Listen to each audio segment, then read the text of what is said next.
This episode of Swindled may contain graphic descriptions or audio recordings of disturbing events which may not be suitable for all audiences. Listener discretion is advised. That may not be the kind of story that will bring holiday cheer. But tonight, hundreds of families probably had no idea their loved ones and their bodies were cut up, sold, and yes, even rented out of this shabby warehouse in Detroit. In February 2012, cargo handlers at Detroit Metro Airport made a gruesome discovery. Garbage bags containing 8 freshly severed human heads were found inside blood-filled ice coolers, leaking onto the floor of a Delta plane. According to the paperwork, the cargo was legitimate.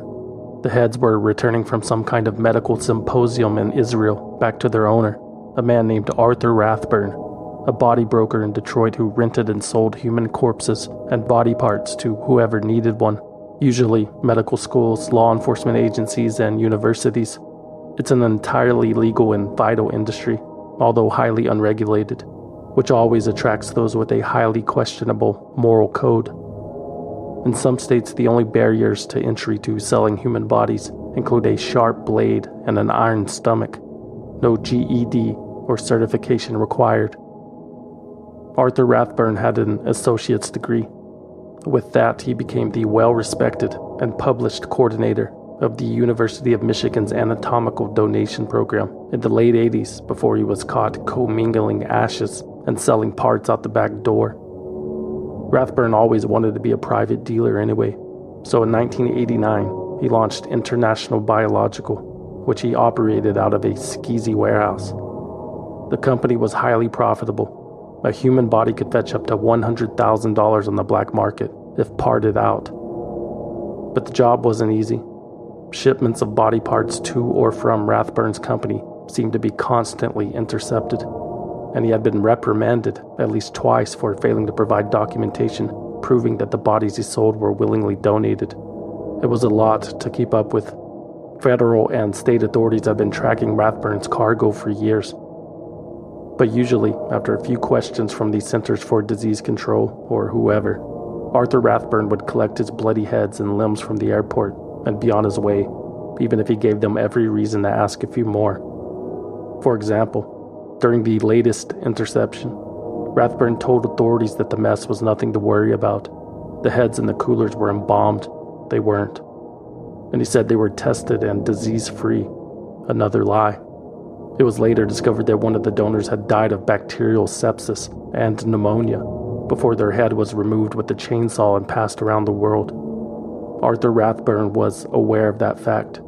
He was also aware that the red liquid leaking from the ice coolers was in fact blood, but he soothed authorities' concerns by telling them it was a disinfectant mouthwash. Rathburn said it was only Listerine. Apparently, the CDC and everyone else took his word for it and skipped the taste test because Arthur Rathburn was cleared. He retrieved his heads and was back in business the next day. Almost 2 years later, in December 2013, cargo handlers at Chicago O'Hare International Airport made a gruesome discovery. 15 freshly severed human heads in ice coolers. None of the specimens were tagged or identified, and there were critical discrepancies in the paperwork. Incorrect causes of death were printed. The sex of the parts did not match what was listed. Those human heads also belonged to Arthur Rathburn's International Biological. It had become clear that Rathburn's whole operation was, at the very least, sloppy. This time, federal authorities wanted a closer look. Days later, International Biological was raided. The business here is called International Biological, a company that has advertised in the past as a medical educational service provider. The question here is, were they dealing illegally in human corpses and body parts that sources say can be very valuable on the black market? It was a warehouse of horrors. More than 1,000 unembalmed, unidentified body parts sitting in ice, and plenty of well-oiled power saws. Agents found arms, legs, hands, and feet. They found 4 fully preserved fetuses and freezers full of severed heads frozen together like hamburger patties that Rathburn apparently pried apart with a crowbar. Federal agents seized them all. No charges were filed in the immediate aftermath, but the investigation would continue, as would the process of tracing and identifying the bodies. International Biological never resumed business after the raid. Arthur Rathburn was on the ropes financially before the investigation. He had already declared bankruptcy a few years earlier. Now Arthur's mortuary license was suspended. He couldn't even work. To slow down the bleeding, Arthur Rathburn set up a folding table on the street outside of his warehouse and sold the company's remaining assets. Yeah, those electric freezers selling for just $50, those smaller igloo coolers, sources tell me, selling for $10 a piece, and there were dozens of them sold. A Grosse Pointe Park man at the center of an FBI investigation for selling bodies in the black market had a yard sale. This was pre-pandemic, obviously. Arthur Rathburn was officially out of the body brokering business, but soon he had found a new passion. So where is Rathburn tonight? Well, sources tell us that he has moved up north, where he is working to develop genetically engineered trophy deer to be hunted on his 1,000-acre farm. Arthur Rathburn was divorced and homeless by the time he was formally charged in January 2016. When they arrested him, federal agents found Art living out of a van and sleeping in his empty warehouse. The wait continues for those genetically engineered trophy deer. But in other news, by the time he had been taken into custody, many of the bodies seized from Arthur Rathburn's warehouse 2 years earlier had been identified. The bomb got dropped on me that my father's head is sitting in the FBI freezer. Not something I wanted to hear. Definitely. That's Tracy Smolka. Her 67-year-old father, Randolph Wright, died from ALS in 2010. The family agreed to donate his body to help with ALS research because that's what Tracy's father would have wanted. Randolph Wright's body was generously donated to a biological research center in Illinois. According to the FBI, Randolph Wright's body ended up in Art Rathburn's warehouse in Detroit. It had been shipped there in separate pieces.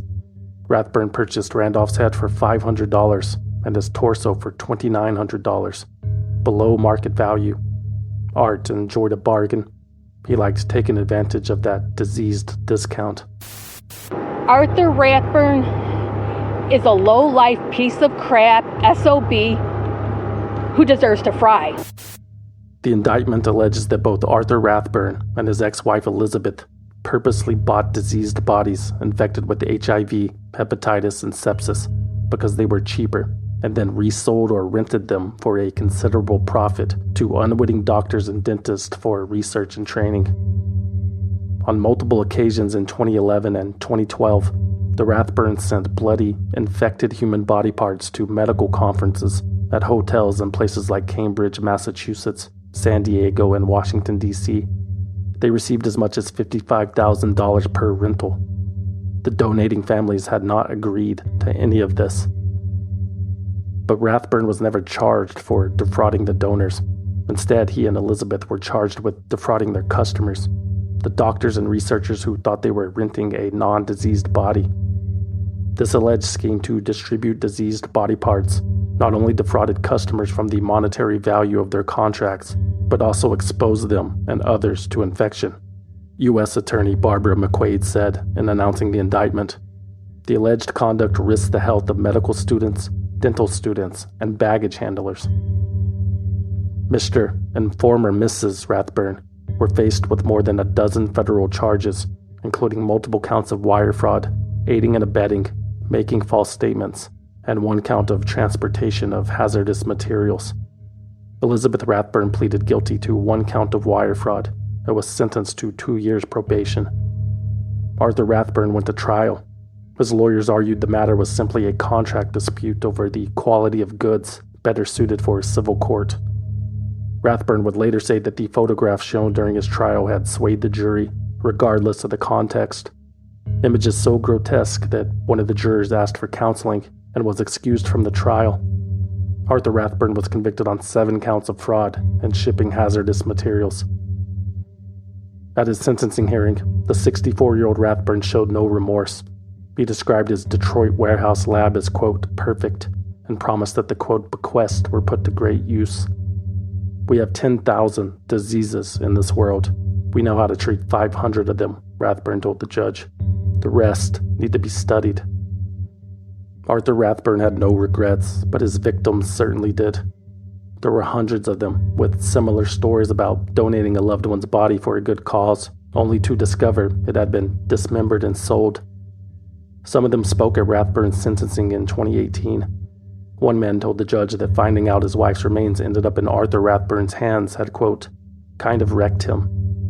I can't sleep since I found out about this. I couldn't protect her from what happened here. It's made me much less of a man. Tracy Smolka also testified on her father's behalf. In court, she told Rathburn and the judge, "You obtained his head for profit. I hope the money was worth it. I hope your greed was satisfying. Hands, feet, leg bones are all we have. No guarantee they are his. He destroyed her good faith that we had to donate bodies for research. Obviously, you have no shame. I hope you rot in hell. Make sure you tell the devil I sent you." Arthur Rathburn was sentenced to 9 years in prison, but that's only half of the story. Less than a month after International Biological was raided in Detroit, back in January 2014, federal authorities had swarmed another 9,000 square foot facility near the airport in Phoenix, Arizona, almost 2,000 miles away. Federal agents, some of them in hazmat suits, swarming a Phoenix business, others investigating a home connected to that company. Part of the stuff they're hauling away, body parts, and lots of them. That facility belonged to the Biological Resource Center of Arizona, a whole body donation program and qualified tissue bank that had knowingly sold diseased body parts to people like Arthur Rathburn on multiple occasions. The need for whole body donors has never been greater. Biological Resource Center connects those who wish to donate their body to science with medical research and education facilities. More than 10 tons of frozen human remains were seized from the BRC Arizona warehouse, including 281 heads, 241 shoulders, 337 legs, and 97 spines, among other things. They were hauled away in 142 body bags of parts belonging to more than 850 different people. It was a traumatic experience for the federal agents tasked with the job. They'll never forget what they saw that day. He said he found a cooler filled with male genitalia, a bucket of heads, arms, and legs, infected heads, and one of the most disturbing findings, a small woman's head sewn onto a large male torso like Frankenstein and hung up on the wall. Biological Resource Center of Arizona was owned by a former insurance salesman named Stephen Gore. My name is Steve Gore, Director of Biological Resource Center. The feds had also searched his house, but Stephen Gore had not yet been charged with any crimes, and he wanted to make that clear on the company's website. So he posted a statement on the front page. Part of it read, quote, "On January 21st, 2014, the FBI and members of the Attorney General's office visited Biological Resource Center of Arizona with a search and seizure warrant. Our staff willingly cooperated and answered all of their questions without counsel, and we will continue to cooperate with the authorities to the best of our abilities. As per the Attorney's General message to the public, little information has been made available. This lack of information has led many to speculate and to make incorrect conclusions. We hope to know more within the coming days and weeks, at which time we will provide additional information. Please be assured that the staff of Biological Resource Center of Arizona works diligently each day to serve and honor our donors and their families with dignity and respect. We adhere to the Uniform Anatomical Gift Act, which governs anatomical donation. Through our informed consent process, individuals are able to contribute to the advancement of medical education, research, and training. Through our cooperation with the authorities, we are confident factual information is forthcoming that will further demonstrate Biological Resource Center of Arizona's ongoing commitment to donors, their families, the integrity of the donor process, and the mission to improve healthcare for everyone. Thank you, Stephen Gore." Stephen Gore was arrested about a year later. In October 2015, he pleaded guilty to one charge of illegally conducting an enterprise by knowingly providing diseased and contaminated tissues to vendors and using the donors' bodies against the donors' wishes. Instead of scientific research, BRC Arizona sold the bodies to organizations such as the United States Armed Forces for use in brutal experiments. This is a man named Jim Stauffer, describing what happened to his mother Doris, who suffered from Alzheimer's and wanted to offer her body and brain for Alzheimer's research. She was then supposedly strapped in a chair on some sort of an apparatus, and a detonation took place underneath her to basically kind of get an idea of what the human body goes through when a vehicle is hit by an IED. The military purchased Doris Stauffer from the Body Resource Center of Arizona and blew her up. Her misled son, Jim, had been given a box of ashes days after Doris's death. Years later, a reporter from Reuters would tell him that those ashes did not belong to his mother. "I don't see a pathway of ever getting past this," Jim Stauffer told ABC 15. "Every time there's a memory, every time there's a photograph you look at, there's this ugly thing that happened just right there, staring right at you." The FBI discovered that the automobile industry used other donors as crash test dummies. Other industries dropped bodies from a helicopter to test gravity, I guess. And many of those bodies had not been adequately screened for infectious diseases. According to Stephen Gore, that was an unfortunate oversight. In a letter to the sentencing judge, Gore said he should have been more involved in the supervision of his employees and could have been more open about the donation process on his company's brochure. "When deciding which donors could be eligible to donate, I should have hired a medical director rather than relying on medical knowledge from books or the internet," he wrote. Stephen Gore was sentenced to 1 year in prison and 4 years probation and ordered to pay $100,000 in restitution. The family members of the donors were unsatisfied with the punishment. 2 groups were escorted out of the courtroom after yelling at Gore, demanding to know what happened to their loved one's remains. I'm just thoroughly disgusted. Humanity is just stooped to its lowest low. That's Gwen Aloya. In 2013, during her husband Lewis's final days in hospice care, she signed the papers to donate his body to Biological Resource Center for cancer research. A few months later, she saw the company's warehouse being raided on the news. Eventually, the FBI contacted Gwen Aloya to inform her they'd found Lewis's severed head in a freezer. The Aloyas, the Stauffers, and dozens of other victims' families filed suit against Stephen Gore and various other people in places connected to BRC Arizona. The lawsuits alleged that Stephen Gore mishandled their loved ones' remains and committed fraud by claiming the bodies would be used for medical research. The families were seeking unspecified damages. He didn't care about the families, and he didn't care about the people, and he didn't care about the memories, Jim Stauffer told ABC 15. "If I can be a little small part of his personal financial destruction, I don't care." 33 plaintiffs are claiming that a company called Biological Resource Center lied about what would happen to their loved ones' remains after donation. The lawsuit would eventually be decided at a civil trial, but before that was settled, additional arrests were made in connection to Arthur Rathburn's chop shop. Tonight, a major break in the case. A Chicago area father and son now federally charged for allegedly knowingly selling diseased body parts.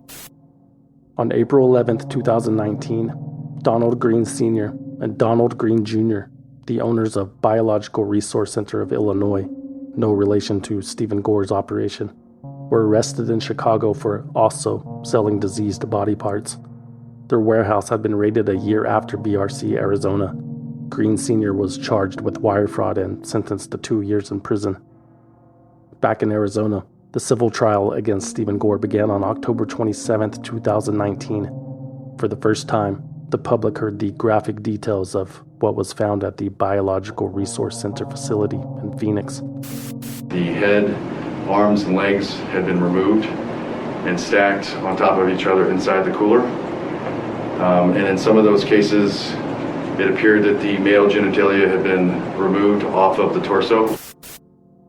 During opening statements, the plaintiff's lawyers David Tissell and Michael Berg argued that Stephen Gore's business was not transparent in its seemingly altruistic pro-research marketing pitch, when in reality, the company was cutting up people's bodies after they died and selling them to other entities for a profit. The defense argued that Stephen Gore had never set out to defraud anyone. Every single donor or a family member had signed a consent form that clearly states that the bodies could be, quote, disarticulated, which is common language in the industry, Gore's lawyer added.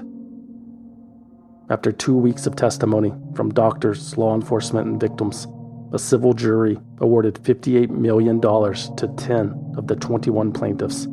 Only the families that testified were compensated, or were supposed to be compensated.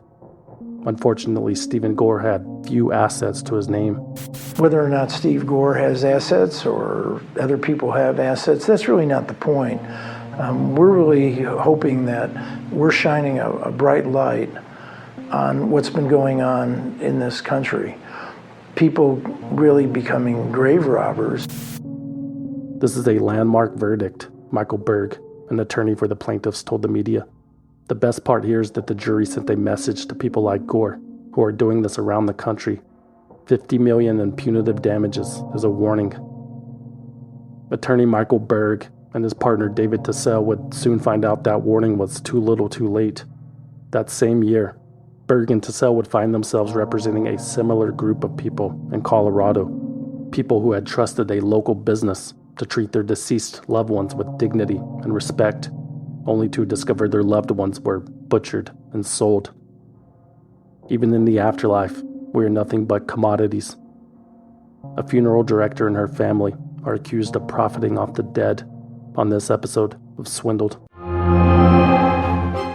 They bribed government officials, clear violations of federal and state law, clearly unethical, paid to play millions of taxpayer dollars that were wasted, paid tens of millions of dollars, $1 billion. Dummied up its books and records to hide the by falsifying its books and records, responsible for the collapse of the entire system. And in the role of some kind of swindle, is that right?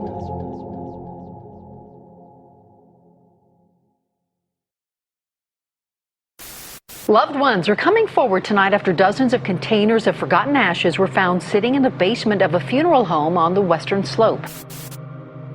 Frank Tucker was a disgraced district attorney in Colorado. In the late 70s, he had been convicted of embezzling county funds for personal use. Frank had double-billed 2 counties for expenses incurred at a convention and lied about some long-distance phone calls to his future wife in California. As a result, he resigned from his position and spent 6 months in prison. Afterwards, Frank Tucker moved to Montrose on the western slope of Colorado and bought the Montrose Valley Funeral Home in 1987. Unfortunately, his new career as a funeral director did not get off to a promising start.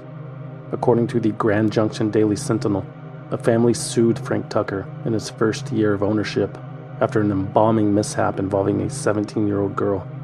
Her parents called the open casket funeral a, quote, disaster because of Frank Tucker's botched operation.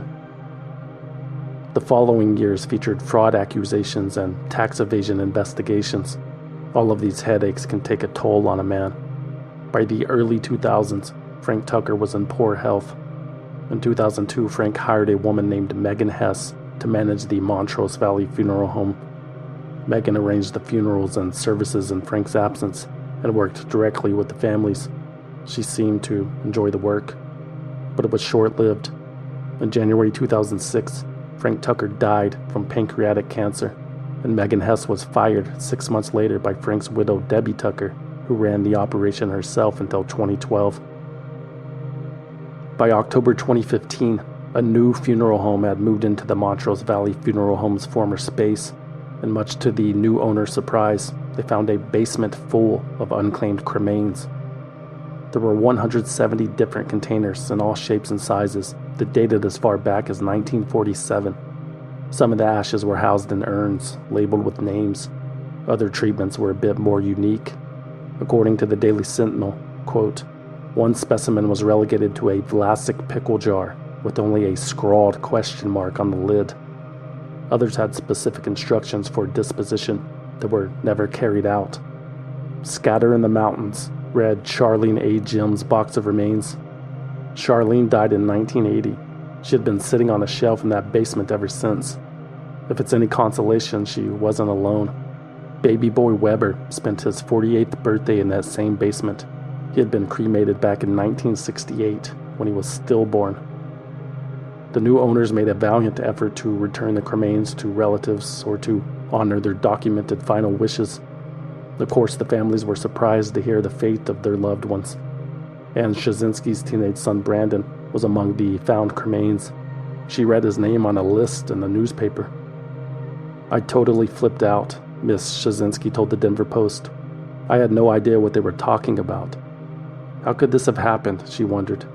Ann says she remembers working only with Megan Hess for her son's arrangements. This couldn't be true. Hess gave her a custom-carved box containing Brandon's ashes and everything. 14 years later, the new funeral home took a look. He said the supposed cremains Megan Hess had given Ann Shazinski looked more like kitty litter than ashes. "I just hope that lady gets what's coming to her," the re-grieving mother told the Post. Megan Hess couldn't be responsible for all of the abandoned cremains. Her family didn't move to Colorado until 1980. Some of the ashes had been sitting in that basement long before Megan Hess had even been born. As for any forgotten cremains that may have accrued while she worked at the Montrose Valley Funeral Home, Megan Hess blames Frank's widow, Debbie Tucker. She was the owner, even though not one of the 170 containers was dated during the time period when Debbie Tucker solely owned the place. Whatever, that was old news. Megan Hess had her own operation to worry about these days. Shortly after being fired, Hess opened Sunset Mesa Funeral Directors in Montrose. At a time when personalized professional service and respect is of the utmost importance, let our family take care of your family, she wrote on the company's website. Through Sunset Mesa, Megan Hess became a friendly face in the Rocky Mountain community of 20,000. She spent every waking hour working or volunteering to grow her business. Megan wrote a funeral service advice column for the Montrose Daily Press weekly and hosted a talk show on the local radio. She also specialized in grief and family counseling. She sold insurance, whatever you need. In the little free time she sometimes found, Megan Hess would share a pedicure with her daughter or go to a rodeo with her parents and brother. But most days she was devising new ways to make money. In 2014, Megan Hess launched Colorado Cremations. Colorado Cremations is a simple, basic, dignified cremation service, she told the Montrose Daily Press, whereas my Sunset Mesa operation is a multi-million-dollar business. Colorado Cremation offered a simple service, Hess told the newspaper, but it is still dignified. Quote, "Any family that needs funeral or cremation services, burial or cremation services, we can accommodate them. The niche is simple, dignified, and basic. The building is simpler. The entity is simpler too." In other words, Colorado Cremations was cheaper. No bells and whistles, just a straightforward cremation. At Sunset Mesa, Hess's other business, cremations started at around $1,000.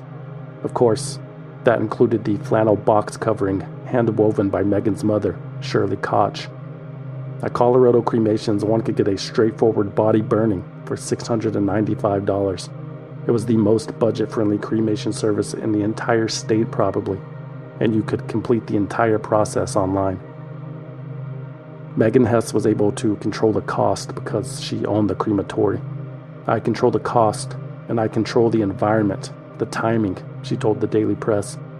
Colorado Cremations was family-owned and operated. Megan Hess told the newspaper that she personally oversaw the entire process. Her mother, Shirley, usually prepared the bodies, and her father, Alan Koch, manned the crematorium. The deceased never leave her family's care, Hess claimed. "Why go to someone who owns their own crematory?" Megan asked rhetorically. "Because then you know you're getting your loved one's ashes back." End quote. Thanks, I didn't know I needed to worry about that. Anyway, how's business? Business is excellent, Megan Hess told the Montrose Daily Press. "I really care about my people," and she could prove it. It has been more than just a funeral home. Sunset Mesa does cremations, as well as serving as a broker of body parts used for education and research. Back in 2009, Megan Hess launched a nonprofit called Sunset Mesa Funeral Foundation. One subsidiary was called Donor Services.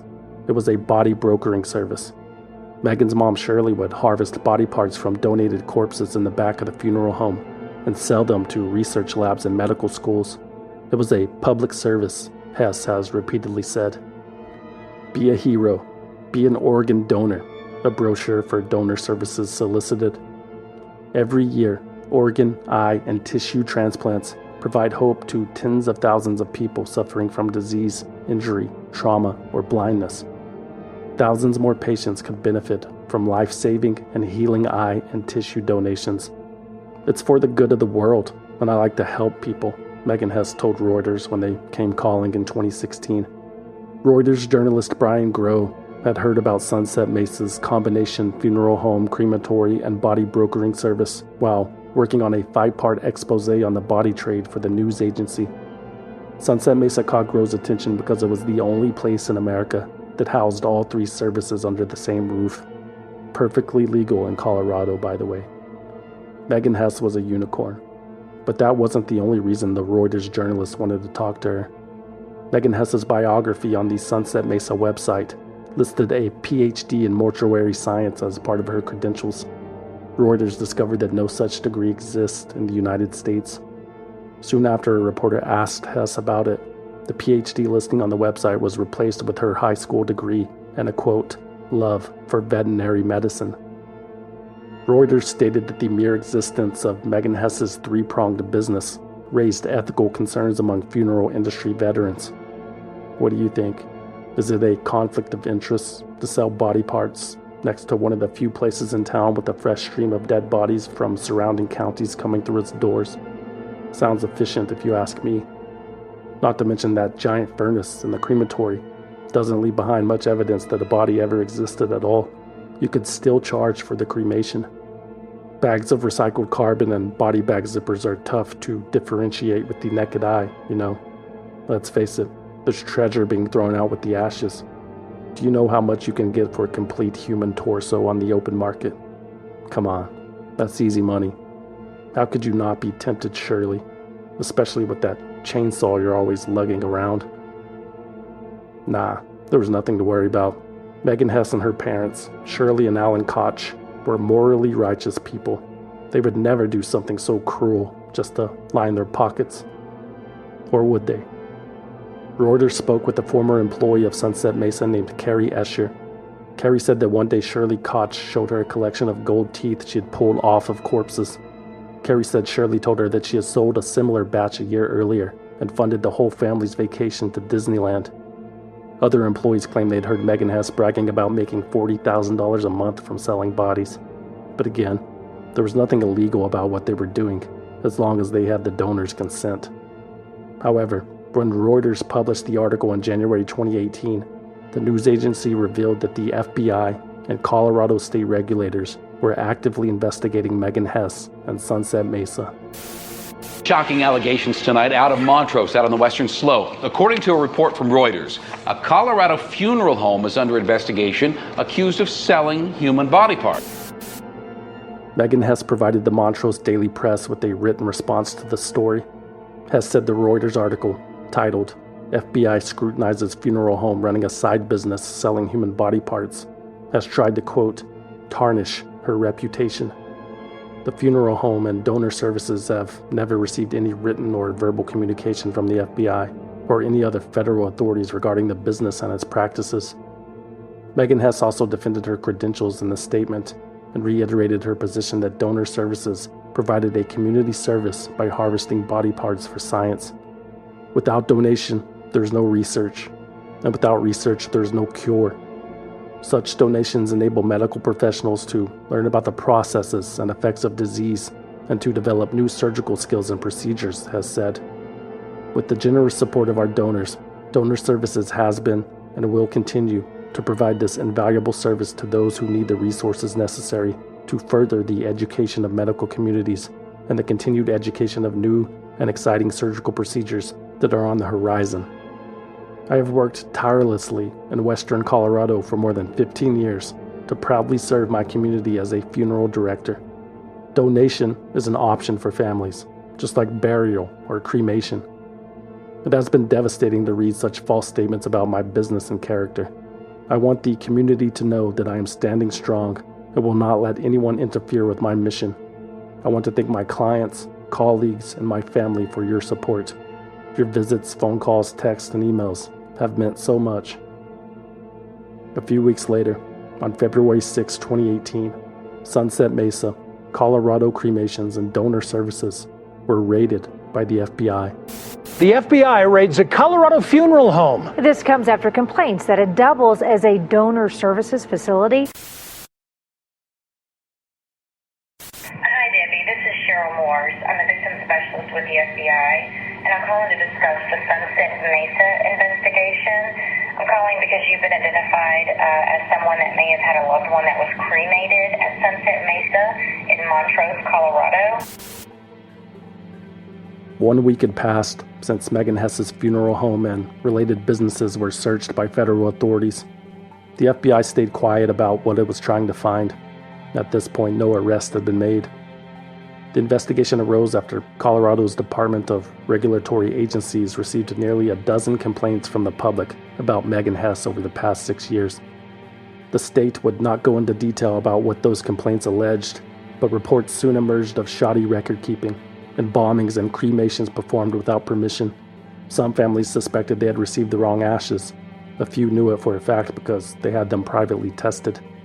A dry cement mix had been substituted for their loved ones' cremains, their bodies presumably sold. Now covering Colorado at 5, the state shuts down a funeral home after a family says they got cement instead of ashes of their loved one. That's just one of the accusations against the Sunset Mesa funeral directors. The owners have also been scrutinized for running a side business that donates body parts for scientific research. Megan Hess denied the allegations and accused former employees and a former competitor of conspiracy. But instead of presenting evidence to the state in support of her case, on February 6, 2018, Megan Hess agreed to relinquish her funeral and crematory licenses. Sunset Mesa's website disappeared from the internet that same day. Thank you to all my friends and family who have reached out during the last few weeks, Megan Hess shared on Facebook. It hasn't been easy or pretty, but I'm just taking it a day at a time. Megan then listed her black Cadillac, a coffee maker, and a boat for sale. At the same time, the FBI was sharing a questionnaire for customers of Sunset Mesa, Colorado Cremations and Donor Services to share their experiences. Was the decedent buried, cremated, or donated? It asked. Was consent given to donate the body? If yes, what was being donated? And were you told the company would sell what was donated? How much did you pay? What documents were you given? Do you suspect that the cremains, ashes given to you are not those of the decedent? If yes, why? Do you want the cremains you received to be tested? Check yes or no. The response was overwhelming. The FBI set up a dedicated phone hotline to manage the calls. Determining who had been affected would take months, but eventually, people like Danielle McCarthy received an unimaginable call. There's no words to describe. That was my husband of 25 years, and finding out what had happened, that he had been dismembered and sold as multiple body parts, there are no words to describe what that feels like. Danielle's husband, David McCarthy, died from a heart attack in the middle of the night on Father's Day 2017. David was a military veteran. Danielle agreed to donate some of his tissue to Megan Hess's Donor Services in hopes that it could be studied and potentially help other veterans. The McCarthy family received about a coffee container amount of ashes from the funeral home a few days later. I know we had volunteered for some tissue donation, Danielle told the Denver Post, but we definitely expected more back. After the raid, the FBI informed Danielle McCarthy of David's true fate. He was never cremated. He was cut in half and shipped to some man in Detroit. It was shocking for Danielle, but everything made so much more sense in hindsight. Especially a conversation she had with Shirley Koch when she went to pick up David's ashes. Shirley commented, quote, "I had to remember to stop cutting on him because I knew you needed ashes." Danielle McCarthy recounted that conversation to the Denver Post and said, I just remember thinking at that moment in time, who the fuck says something like that in the middle of shit like this? Where did that come from? But after that call from the FBI, everything made sense. Judy Kressler also received that call. Judy's father, Harold Kressler, died in 2015. He wanted his body donated to science. He had lung cancer that was caused by being a former uranium miner. And his thoughts were maybe scientists studying that cancer could someday help find a cure for cancer. And that was what he wanted to do. But that's not what happened. Instead, the Kressler family was given a container of fake ashes from Sunset Mesa, and Harold's body was plastinated and sold to somebody in Saudi Arabia. My dad's entire body was sold to Global Anatomy Project, which plastinates bodies, and he was sold to Saudi Arabia. So there's the FBI, so there's no way that's his ashes. So she sold his body, and I'm sure it had nothing to do with cancer research. And then she gave his fake ashes. Harold Kressler's ashes were tested after the raid. They contained the cremains of other people and burned trash. Miss Hess and Miss Koch burned trash with human remains because these people were trash to them, Judy Kressler told the Montrose Daily Press. Because of the greed of these two grave robbers, my family will never be able to get his body back from Saudi Arabia. At the time, Judy Kressler had suspected something was wrong. She filed a complaint against Megan Hess to the Department of Regulatory Agencies in April 2016. Megan Hess took possession of our beloved Harold Kressler and treated his 95-pound body like a science experiment, she wrote in the letter. There wasn't much left of Dad after cancer ravaged his body but skin and bones. We believe that Hess may have harvested his skin and bones for her own profit. No action was taken for almost 2 years. There were nearly 600 similar stories. Connie Hansen was informed that her son Frederick's body was chopped up and distributed by Megan Hess. The FBI told me his head was sent to so-and-so. His 2 shoulders went somewhere else. I said, I don't want to hear anymore. Ruthie Pettyjohn told Fox 40 that she is still haunted by what she was told. The FBI informed Ruthie that Sunset Mesa dismembered her son Brian with a power saw. But they desecrated his little body. Just cut him up in pieces and sent him all over the place. I go to sleep with the visions of him being dismembered with a power saw. Denise Henning paid $2,000 to Sunset Mesa for her mother's cremation. Federal investigators told Denise that Hess and company had shipped the body within 24 hours to a broker that had been caught defrosting a body in a parking lot with a garden hose. When Deborah Schum's best friend, Laura Lee Johnson, passed away from bladder cancer in June 2017, the hospice service recommended Sunset Mesa for cremation. Shirley Koch arrived at the house alone and asked Deborah for help carrying Laura Lee's body outside. She was one of the most inappropriate people I've ever met in my life, Schum told the Denver Post. The FBI would later tell Deborah Schum that Laura Lee's body was shipped out the door the next day. Her entire body was sold by Sunset Mesa before I even got there to make arrangements for a cremation. She gave me fake ashes. At this time, the location of her body is unknown. The family of Raymond Hutt had their own bizarre experience with Sunset Mesa. Raymond's daughters Janet and Lana told the Grand Junction Daily Sentinel that Shirley Koch went into intricate detail about the embalming process, even though they had never given the funeral home permission to embalm their father. She just kept going on and on about how good Dad's veins were, Lana Hutt said. It was crazy. When confronted, Megan Hess reportedly got angry.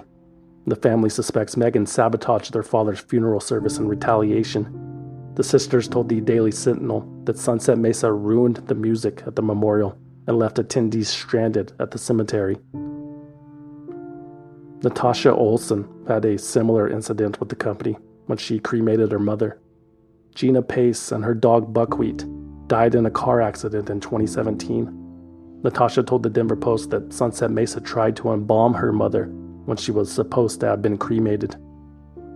Megan Hess hovered over them closely at a family viewing, Natasha said. Hess reportedly panicked when Gina's brother tried to move a blanket that covered her body.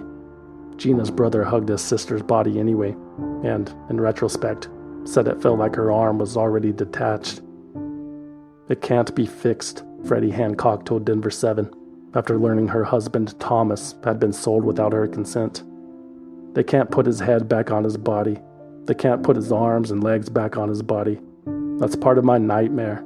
I can see his body parts floating in space, and I keep trying to grab them and put them back, and I can't. Hundreds of families were re-traumatized by the actions of Megan Hess. It was a disgusting betrayal. There was anger, there was grief, there was guilt. I find myself apologizing to her all the time, Rick Neuendorf told the Denver Post about his wife Cherie. It hurts every time, because I don't know where the body is. Ever since she's passed away, I've sat and I've talked to her to tell her about my day, tell her how I was feeling and stuff like that. It's helped me to get through. I don't even have that anymore. There are no ashes. Cherie Neuendorf loved the holidays so much that Christmas music was played at her funeral. Now Rick Neuendorf can't bring himself to decorate their home even a little bit. After discovering what Sunset Mesa did to his wife's body and the fake ashes, I just couldn't do it anymore, Rick told the newspaper. It brings back so much sadness, these things we enjoyed together. This really has shattered me. Our wishes were that when we were both gone, we'd both be cremated and our ashes would be mixed together so we'd be together forever. That can't happen no more.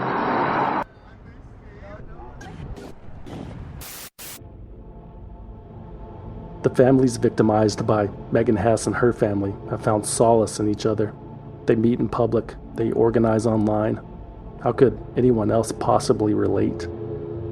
Colorado Mesa University offered to test the cremains given to families by Sunset Mesa free of charge. They found kitty litter, cement, tile grout, wire, and dental fillings. Everything was mixed together.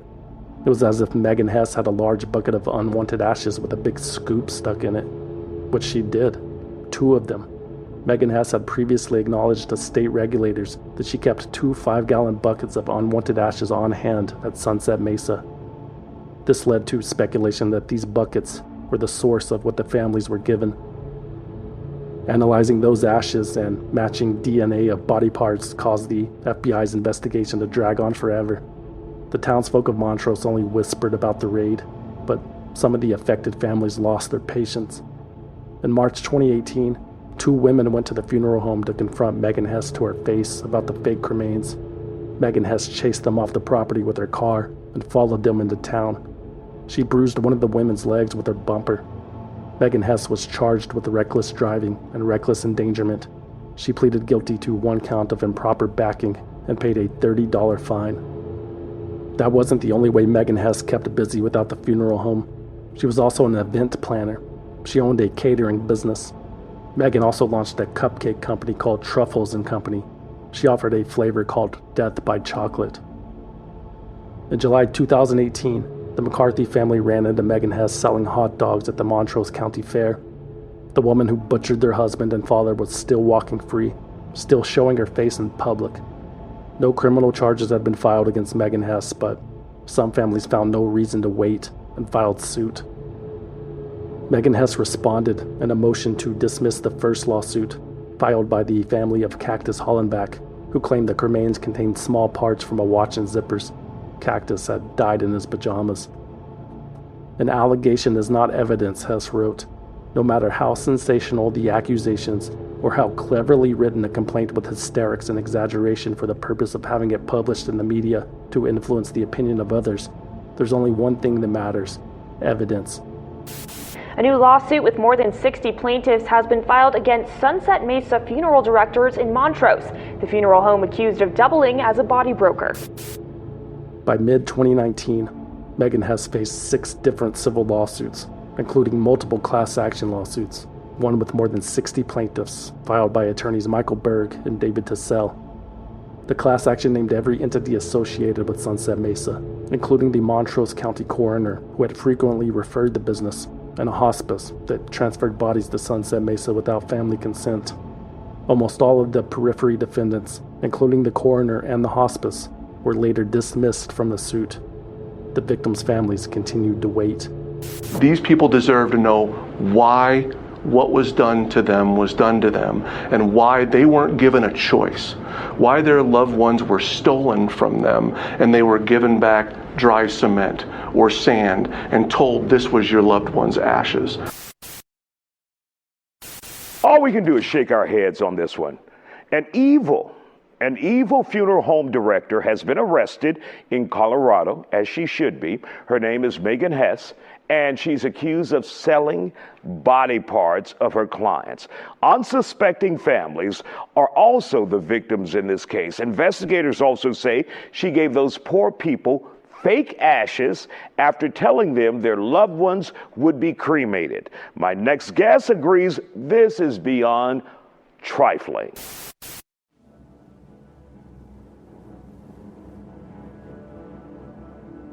On March 12, 2020, after a 2-year investigation, a grand jury indictment alleged that Megan Hess and her mother, Shirley Koch, sold hundreds of bodies for research without the family's permission.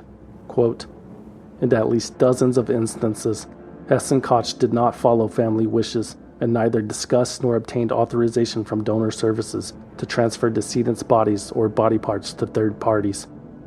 Moreover, in the few instances where families agreed to donation, Hess and Koch sold the remains of those decedents beyond what was authorized by the family, which was often limited to small tissue samples, tumors, or portions of skin.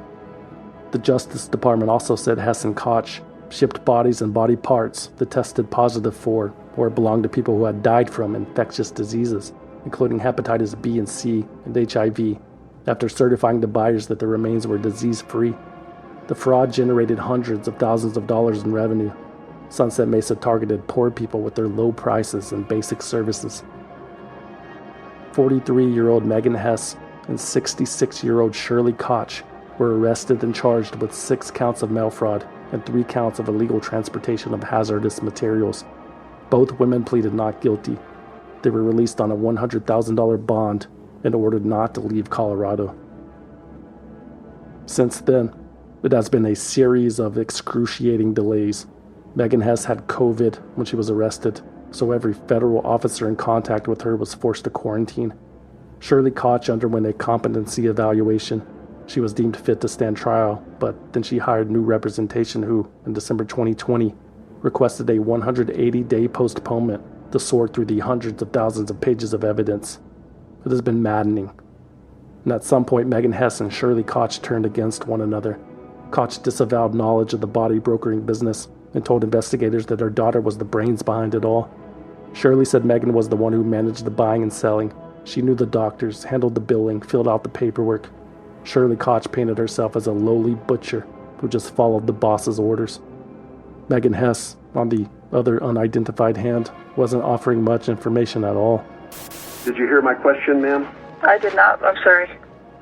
Who were the board of directors of Sunset Mesa? There was one. We were a board of 1. Was that you then? Yes.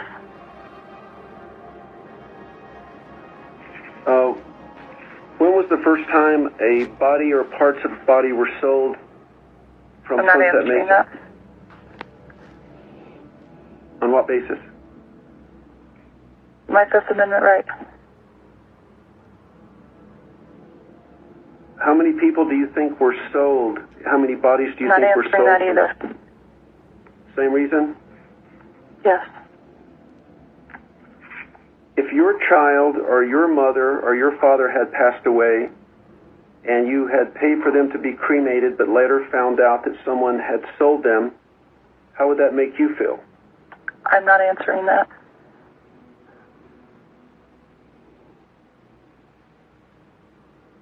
On what basis? On the basis of my Fifth Amendment right. Did you obtain written permission from the family members or from... I'm not answering that either. Well, I think you should allow me to finish my question. if I may, did you obtain written permission from family members or from the decedent prior to their death to sell their body or body parts? I'm not answering those questions, sir. Did you represent to Innoved, American Plastinization, or other body handlers that you had permission of the family to sell their body? I'm not answering that question, sir.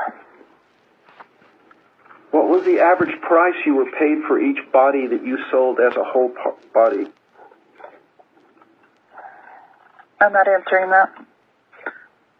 What was the average price you were paid for body parts that you sold? I'm not answering those questions.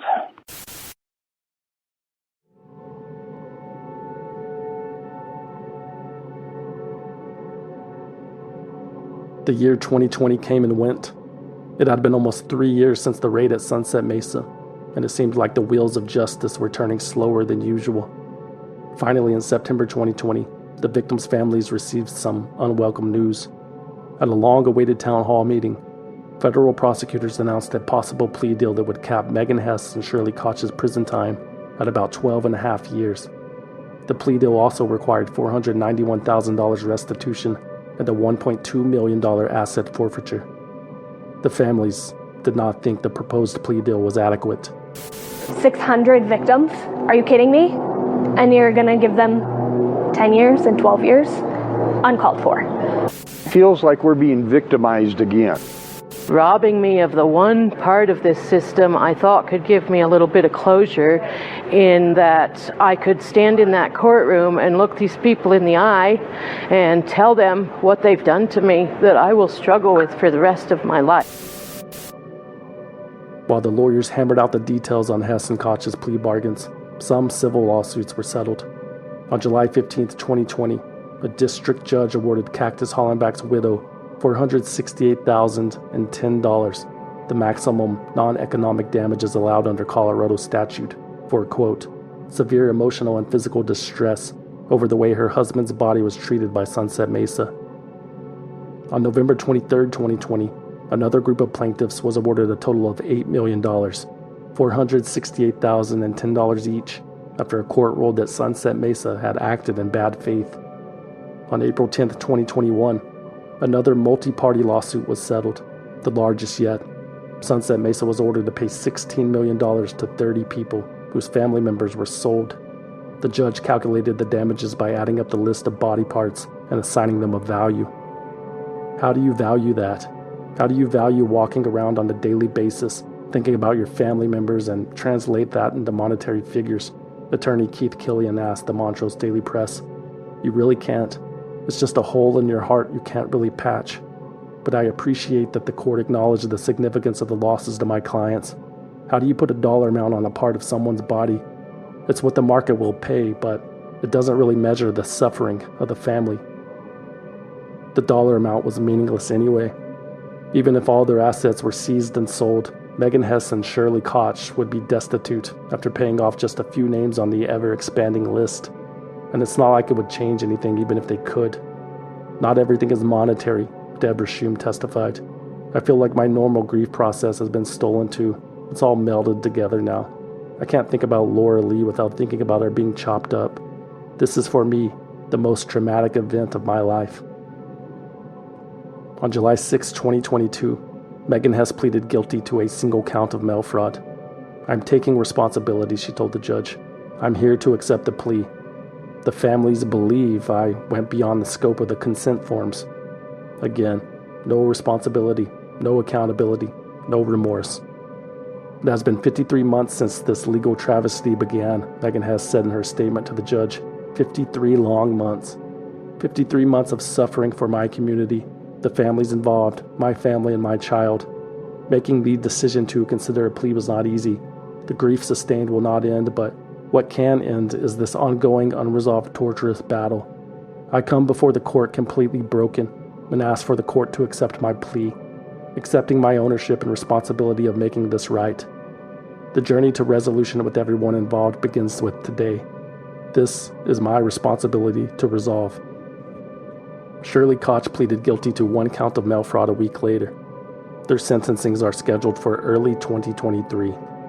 Both women are facing up to 20 years in prison, though, based on the plea deal, the expectation and recommended range is between 5 and 6 years. Many of the families are not thrilled with the potential sentences. I believe a grifter of this magnitude deserves a lot more prison time than that, Deborah Shum told the Daily Sentinel. Meg and Hess had changed their lives forever. And I wake up in the middle of the night thinking about that woman chopping bodies up the beach. Okay, this shit keeps me up at night. It does. This shit keeps me up at night. I wake up at 3 o'clock in the morning and I picture that woman dismembering bodies.